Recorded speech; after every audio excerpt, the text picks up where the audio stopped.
You could spend months learning more vocabulary, more grammar rules, more phrases, and still walk into a meeting and go completely blank.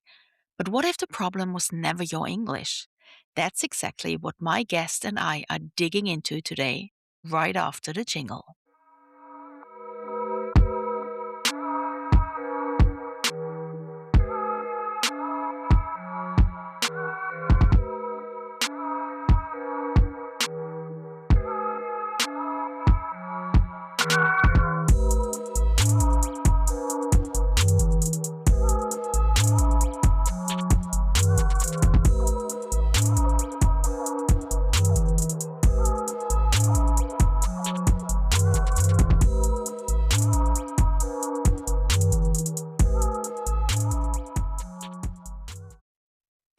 Hi, I'm your host, Olivia Augustin, and you are listening to English for Engineers.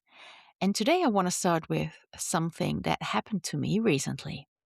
I was scrolling through LinkedIn, as you do, and I came across a post that stopped me.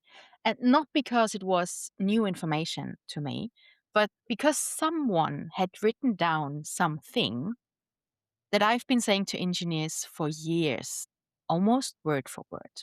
And the only difference, this person coaches landscape architects and garden designers, not engineers. Her name is Camilla Walton. She is the founder of Cultivate English. I love that name. She's a trained garden designer herself and an English communication coach for international garden designers working in English. And her whole argument that the problem is never the vocabulary, it's always the communication, is exactly what I say to engineers every single week. So today I'm having a conversation with a peer. And in my brain already, I say with a peer, haha, because pun intended when you're talking to a garden designer. No, I'm talking to a peer, Peer. And she's someone who is working in a completely different industry, but somehow arrived at the same conclusion that I do. And along the way, we're going to talk about what niche expertise actually means in language coaching and why AI won't save you from this and what it really takes to sound like the professional you already are in English. Let's get into it. Camilla, welcome to English for Engineers. And yes, landscape architects are absolutely welcome here. Good morning. Hi, Olivia. How are you? Good. So glad to have you. Camilla, before we dive in, before we get into the big stuff, I'm really curious. When you tell people at, let's say, a dinner party that you coach landscape architects in English, what's the face they're making? Slightly bemused, I think, normally. Or they will gloss over in boredom. But no, they're generally quite interested, and I have to explain exactly what I do. And I like to emphasize the fact that this is quite a niche area and not just English teaching. Interesting. Have you had that? How often do you have that experience actually?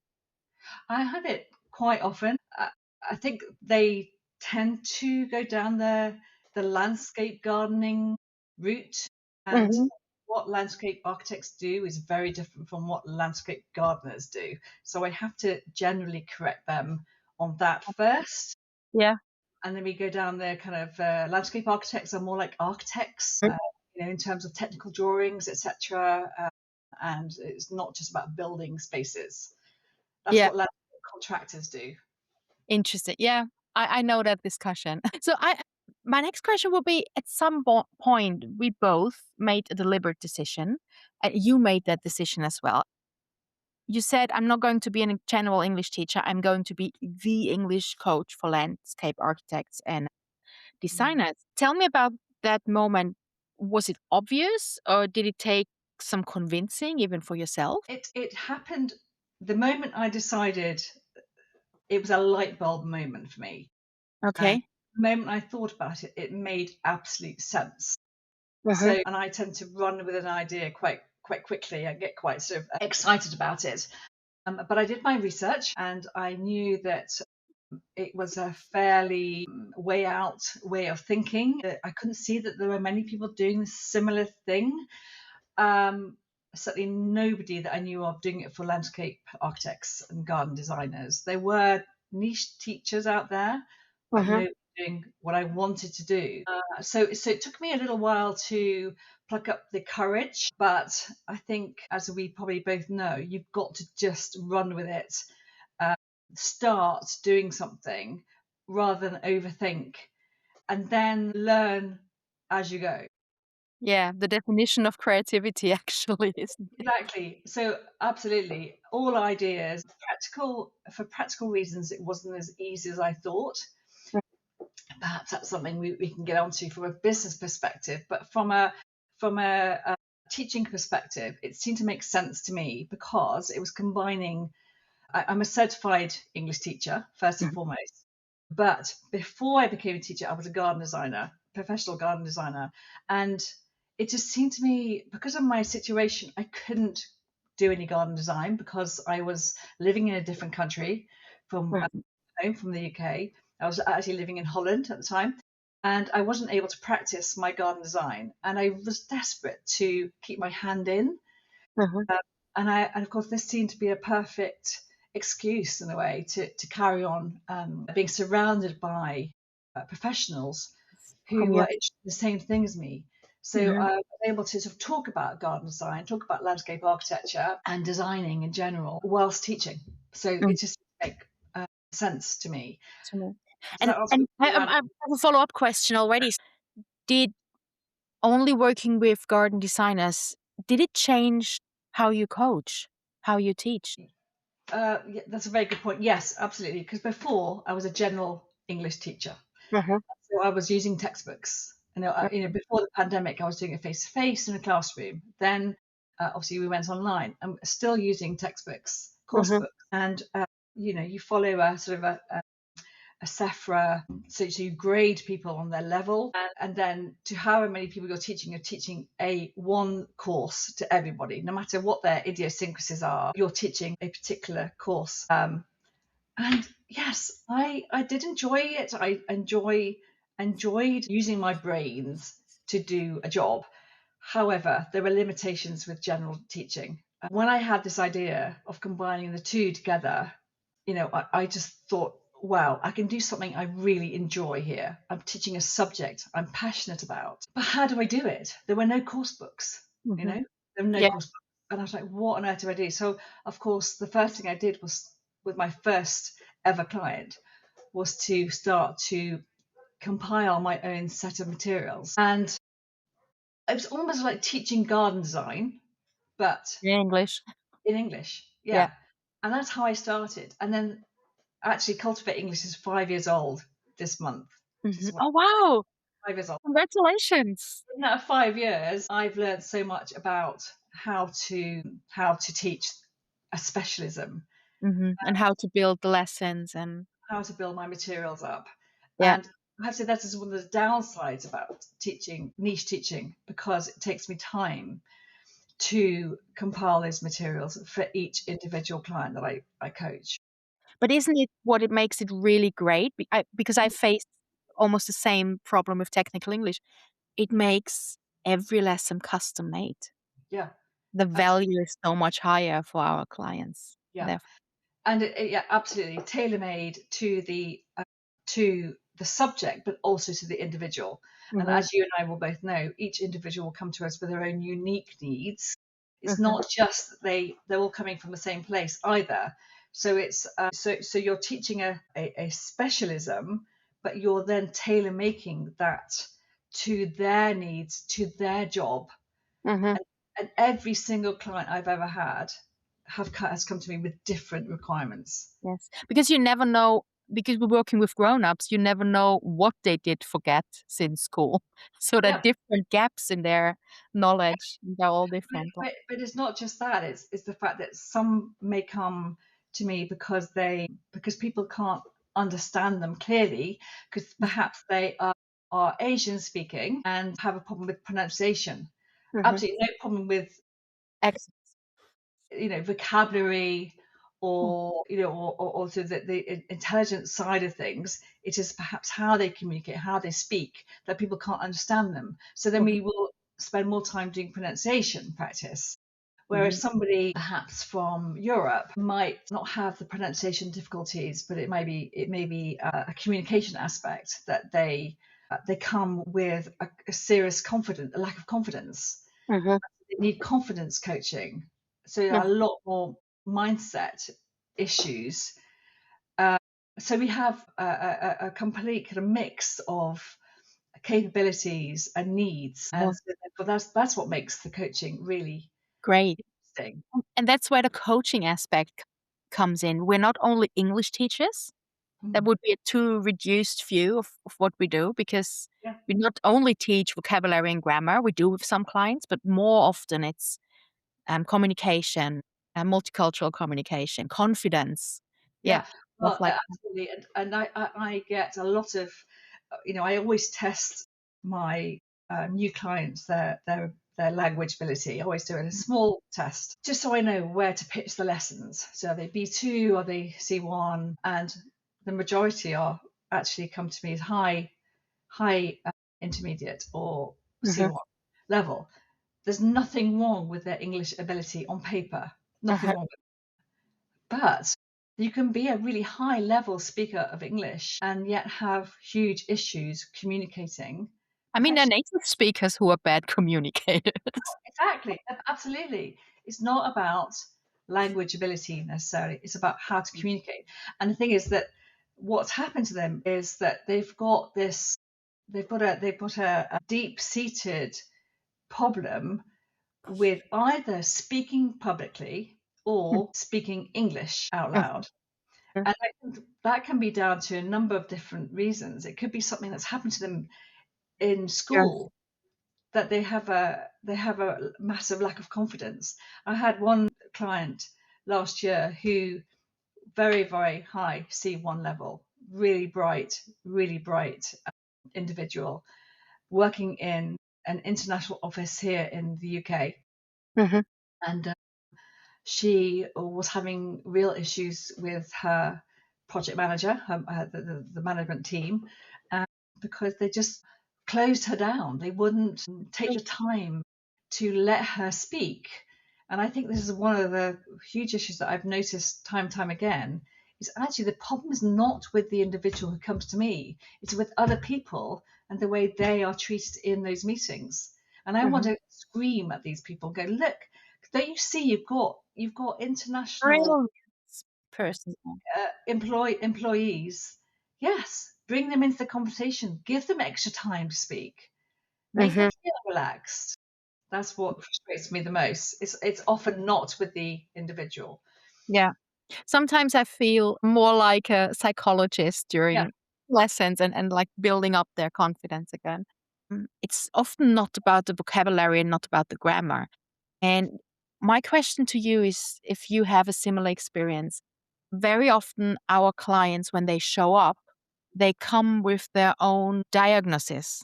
They come and they think they know what they're lacking. And most of the times they come and say, I need more vocabulary, I need better grammar. yeah, And then they think they know what their problem is, and they're usually wrong. hmm yeah, Yes, and that's what I want to ask you as well, because your LinkedIn post, the one that made me reach out to you, talked about clients arriving convinced they need more vocabulary, and then they're discovering that was never actually the issue. So you already touched it a bit, but what is the real problem? You already touched that, but what does it look like specifically when designers are stuck in that situation? well, I think you and I both agree that English is a tool, Mhm, is a means to an end. It's what they need is actually not better English, more vocabulary. They don't need to speak perfectly to do their jobs. We know that they're already high level English speakers, B2, C1 level speakers of English. But they like you say, self-diagnose the problem as being that they're lacking in something. They're lacking in vocabulary. Why are they struggling? Why are they freezing on the spot? And often they will come to me say it's they need more vocabulary. They need more confidence speaking. That's how they translate their problem. That But what the word that I'm hearing very often from new clients is the word fluent. Yeah, And fluid, I hate that exactly. word. I Yeah, hate that word. It's confidence. an Yeah, intensity. exactly. Well, you know, confidence, fluency, these are their terms that they use. Are And the actually, buzzwords that they'll yeah, the go. buzzword. And what it is it's more about being under pressure. So Mm. they are having problems speaking under pressure. So they have a bad experience. Say, for example, they are in a meeting, and this could be for a lot of my clients, often on site. Mhm, So to put you in a picture, they may be a landscape designer working in Europe. They are liaising with often clients who are maybe from Germany or other countries. So their default language. So I'm thinking of somebody in Spain. Okay, mhm, Spanish landscape architect. They have a meeting with somebody, say a German national who's designing a landscape, who owns a piece of land in Spain, and mhm. they're building there, and they are landscaping. So a German moved to Spain and has a local landscape designer, and then they have to talk English. And so their common default language is English, right? So she or he might be wrestling in English with somebody who she finds hard to understand anyway, because they've got an accent. And so they're put on the spot, they're in the moment, they struggle to find their words because they're overthinking everything. And it's a bit like a bandwidth problem, right? If you think about bandwidth in your home, Mhm, and as is often the case in my home, I have two teenage daughters all trying to stream films at the same time. Trying to watch television as well. And with the bandwidth issue, it all starts to freeze. It can't cope with that amount of information. So mhm. it stops working. And that's what's happening to the brain of somebody who's trying to speak on the spot, under pressure, in a language they're not comfortable with. They're struggling with this. And so therefore they self-diagnose this as I need more vocabulary. No, Mhm. they don't need more vocabulary. They've already got the vocabulary. They What they need just couldn't access it at that moment. exactly. You're saying that one of my first sorry, I'm interrupting you, but maybe for the listeners that could be interesting. One of my first no, not the first, second, third, or fourth episode was with someone, and she is an English native speaker, but she moved from the United States to the UK. And even there were misunderstandings in how you communicate. Yeah. It's a Yeah. really interesting listen as well because it's so communication is so much bound to the actual location where you are. Yeah. Yeah, absolutely. I do think and no, it's no wonder then they have confidence issues, Yes, true, you know, exactly. but as I think we're slowly uncovering in this podcast, is there are so many idiosyncrasies in the workplace, depending on where they are, the context they're working in. And this is why I think niche teaching is so useful. You're not going to get any of this from a course book. No, You're and not going not to from a learn it. general English teacher No, either. no. Yeah. And I do think that this just justifies what I'm doing. Although there are times when I think, what am I doing? Spending so much time putting all these lessons together. Don't we all have those moments? But I know it's a good thing. I know it's Yeah, helping people. definitely. I know, I'm convinced it is. So, you already mentioned that you're doing role plays with your clients, and I love that because I think that's yeah, putting them under pressure in a safe space. But I guess your designers are visual thinkers as well. Like they're Mhm, drawing the ideas and very creative in the green space, in the garden space. So when it comes to talking about all that in English and breaking that down, how do you teach that? How do you show them how to explain mm. their pictures that they have in the head Well, into it's a words? really good point, because I have a lot of, and as I am learning my clients, I am realizing there's a huge, it's not just a language thing. This is a problem with people who are visual, visual people, Creative people. visual learners or thinkers, Mhm. that they find the communication side, the oral communication side of that, very, very tough, whether you're native English speaker or not. So the way I help them is, from the word go, I get them to do concept presentations to me. So they're presenting their concepts, and then it's sort of a diagnostic tool for me because I can see where they're going wrong. So they do a presentation that they would do on site, they do to me on Zoom, and I can see where they're going wrong. I can see how even some vocabulary, some simple words, they Mhm. are pronouncing in the wrong way. Mhm. And so we correct all of that. So we're sort of building on clarity. And once we've kind of got the basics of presenting well, structuring a presentation, signposting, so I always tell my clients it's a bit like holding your client's hand and you're walking down a Walk path. through. Mhm. You're walking them through the presentation and you're pointing out on the way all the important things. We learn all the language for that. Once we've got that under wraps, I then, the next level up, which is often not until, say, lesson 6, 7, 8, whatever, depending on them, we start to look at how we can structure what we say, convey the value of what they're doing. So, on one level, they can describe a space. That's great, really useful. But Mhm. actually, what's the point in that when they're not conveying the ideas behind it, the value, the reasoning behind it, the Mhm. reason for doing something? I'm saying that I'm saying something that I don't like it, but it is what it is. You have to sell your ideas. Yeah, it is. Well, we're marketing. They're marketing. Yeah. They're Yeah. they're It's they're, not only yeah, for my clients sometimes, "Yeah, but we have a sales engineer." No, everybody, you have to sell your ideas yeah. so people go along with you. And then maybe they've got two or three concepts that they've come up with for one Mhm. space, and actually then they've got to the designer may have their favorite, but at the end of the day it's up to the client to choose which one they go with. Mhm. So they're selling a space, and if we're talking about, say, for example, in my head I've got this landscape in Spain. We're looking now at climate change and the importance of using sustainable features and how we're going to cope with increasing amounts of flooding and drought in the same space. Now that Mhm. is quite complex to get It right. is. So the planting choices are really important. And so a lot of drought tolerant planting now, Mediterranean inspired planting is huge. And it's even happening in the UK now. This Mhm. is quite big in the UK.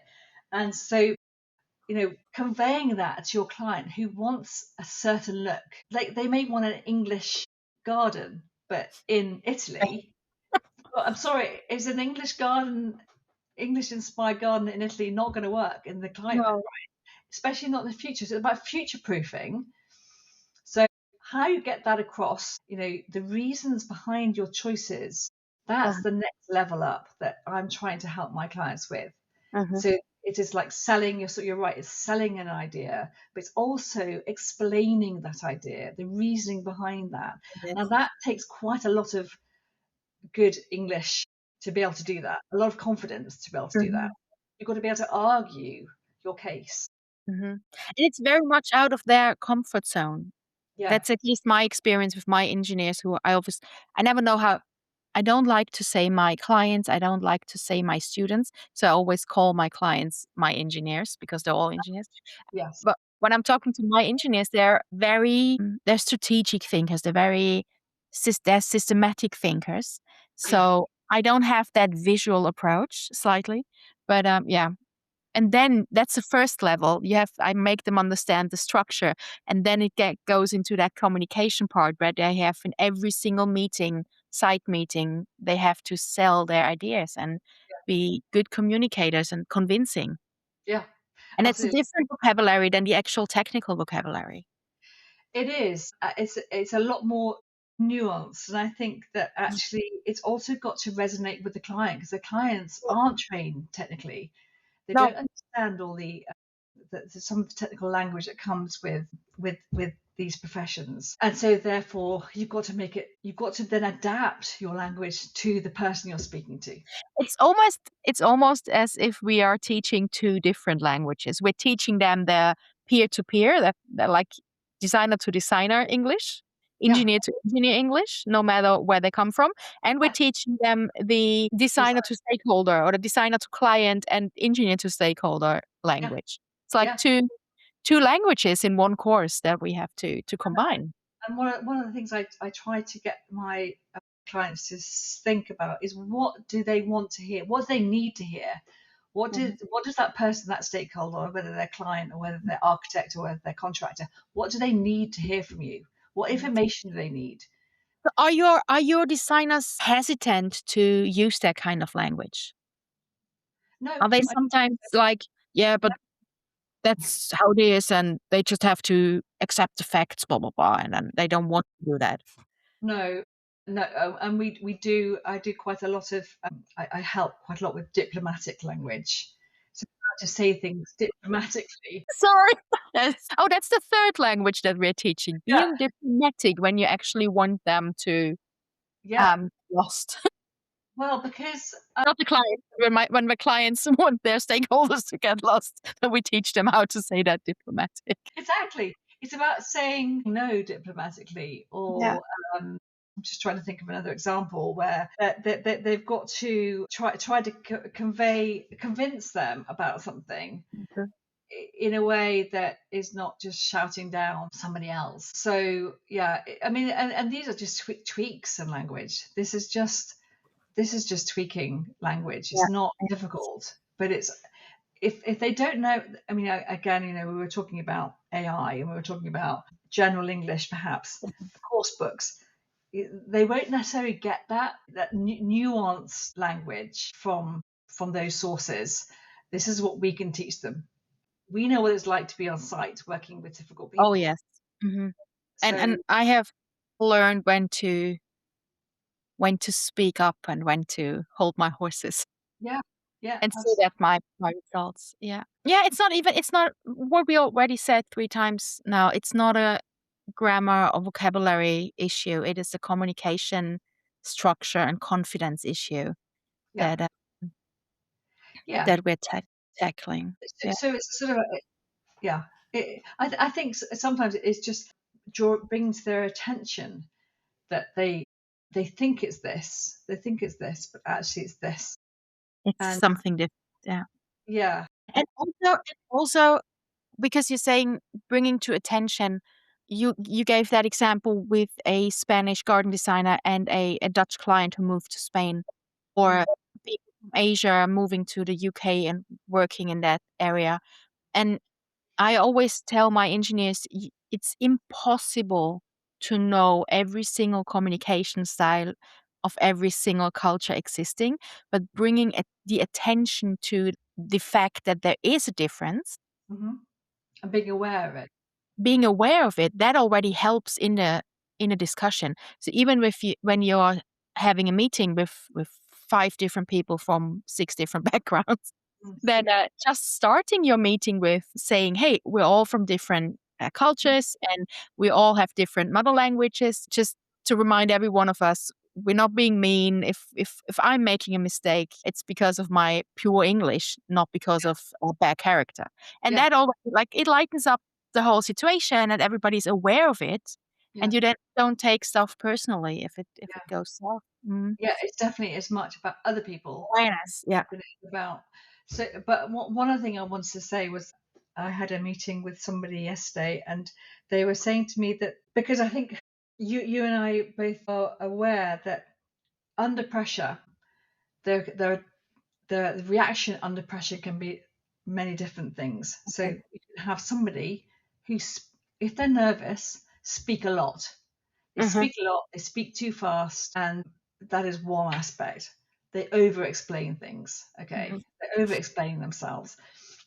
Another person can Shuts down. say, can be too brief, and that can come across as being rude or unhelpful, or Mhm, other people can freeze completely and say nothing at all when put mhm. on the spot. And as I found out yesterday, somebody was saying to me, that they actually hand over that job. So they've done this design, they spent hours in there Wow. designing this beautiful landscape, and they hand that job of doing the communicating over to, say, their boss, who might have better English. Now, how rubbish is that? Yeah, That that's what. that person wants to be able to sell their designs. They want they want to be recognized professionally. They want to Uh-huh. have ownership of their designs. So why hand it over to somebody else to do that? How can this other person possibly begin to really understand the thinking that went into all the decisions to come up with that particular And you concept? and the both of us, we can fix that so easily. We Yeah, can help them. this is what makes me feel really pained sometimes when I hear these stories. Yeah. And that's what it I think what I do is I try to elevate or help elevate my client that they are the same person speaking in English as they are speaking in their mother tongue, Mhm. L1 language. Yeah. That's what I want to achieve. I want them to have the same confidence speaking in English, that they can Yeah. be their true professional selves in English.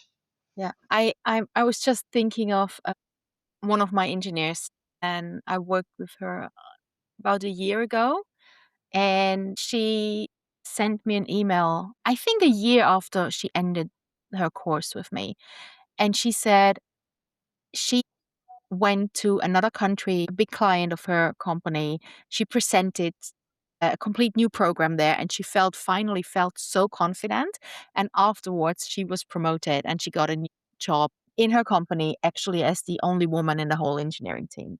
And I was happy because of 2 things. Number 1, that someone took the time, like a year after that she finished the course with me and a year of no contact, and to send me that email like, "I got a promotion, thank you so much."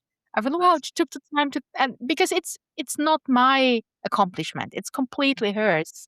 I just notched her a little bit. And number 2, that she did all that yeah. and reached her goals, yeah. And that makes me happy. That's why I love doing it, like helping people.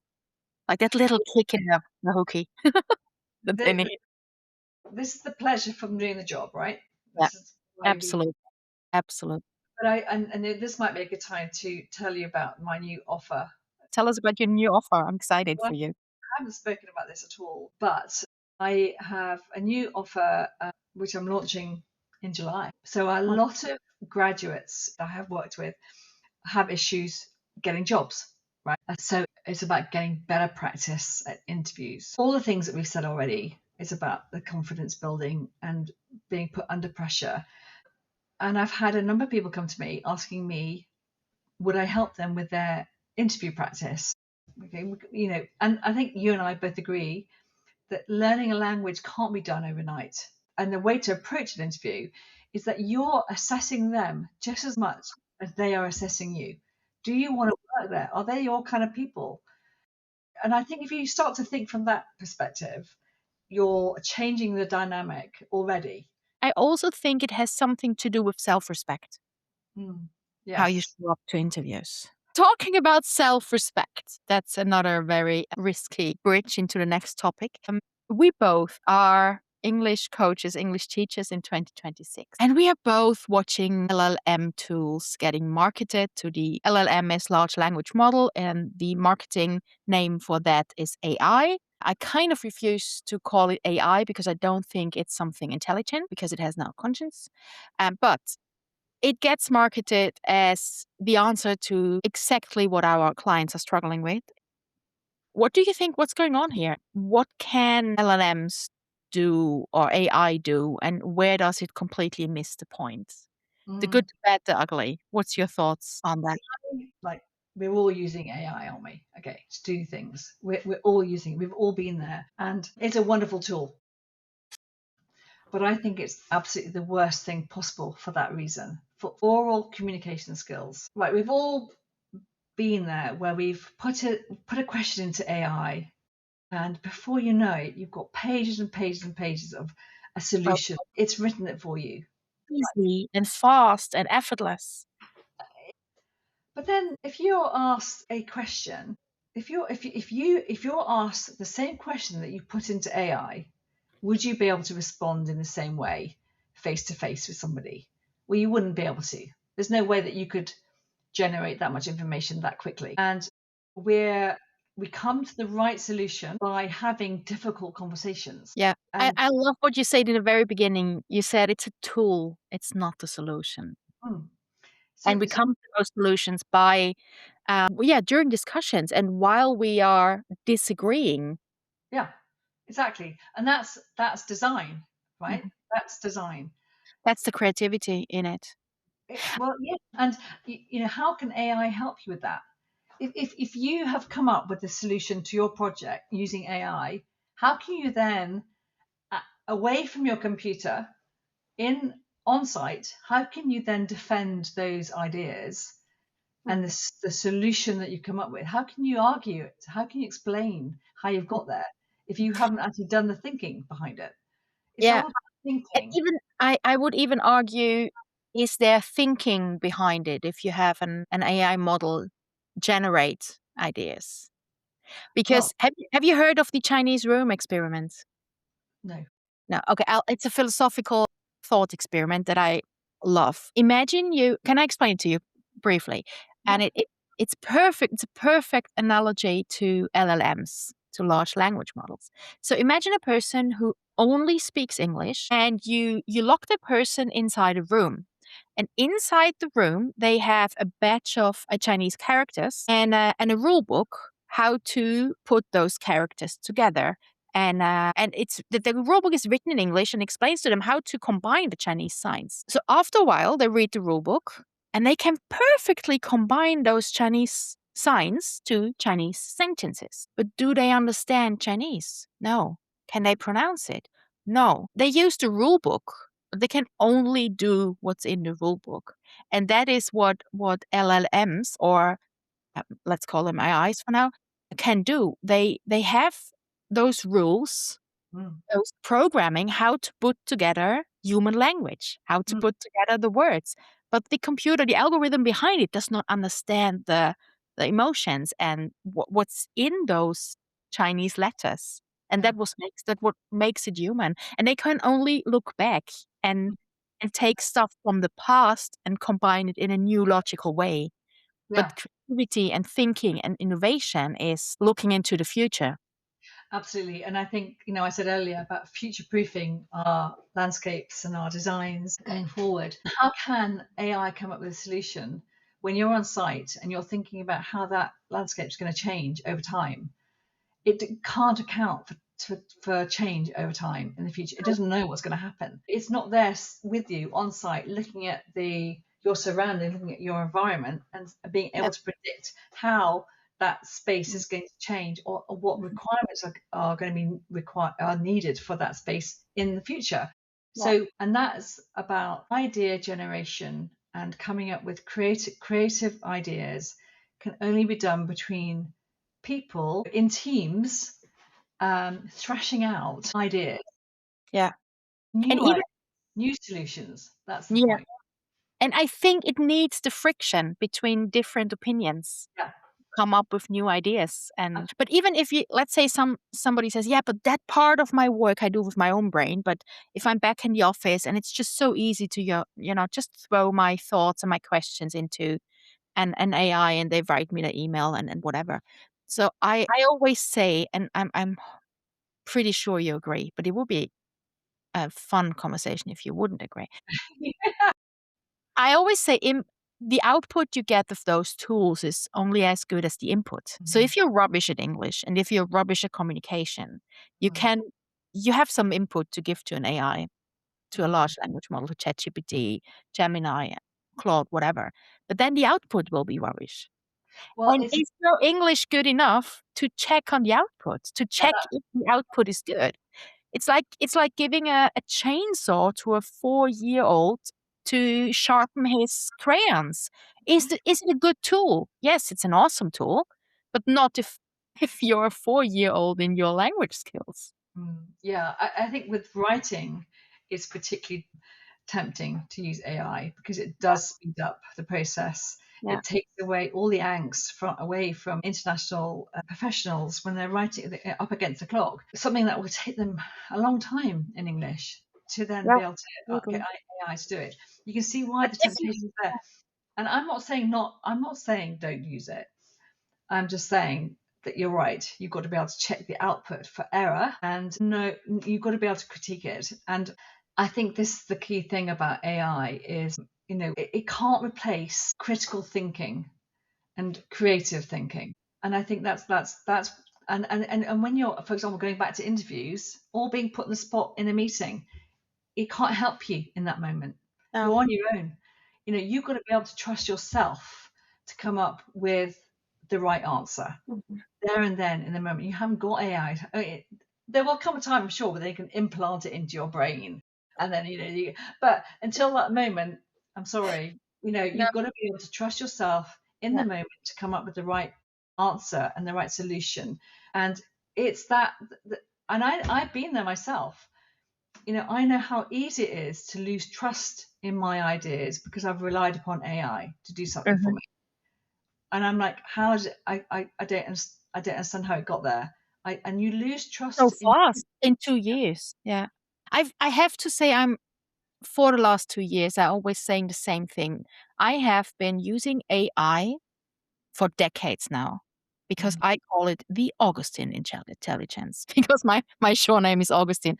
And I kind of sometimes it seems like it's like get rich fast scheme. It's like get answers fast with Yeah, LL.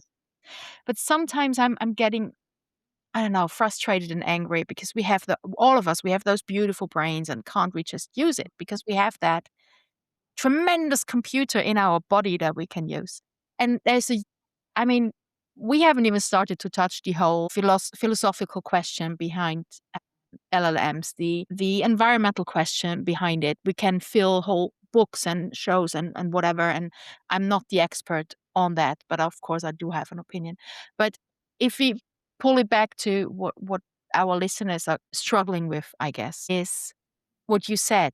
You can use it for an email or to set up an email or to mm, summarize some meeting, stuff like that. But at some point, you're out on site and yeah, your client, your stakeholder asks you something, and you cannot in the middle of a conversation say, "Oh, let me ask AI," because that's mm, weird. You are the expert. You have to yeah. come up with an idea on the spot, and you called it the 2 Cs, like critical thinking and creative thinking, and that's only something we humans can do. And maybe it's the same point that we said with interviews. And Self-respect and yeah, and not I, take anything out of hand. I think the more AI improves, the more critical thinking and creative thinking will become more valuable as a skill set because it's the one thing that differentiates us from AI. Face to face work can't be replaced by AI. And in the moment it can be, then we're no longer going to thrive as a species, right?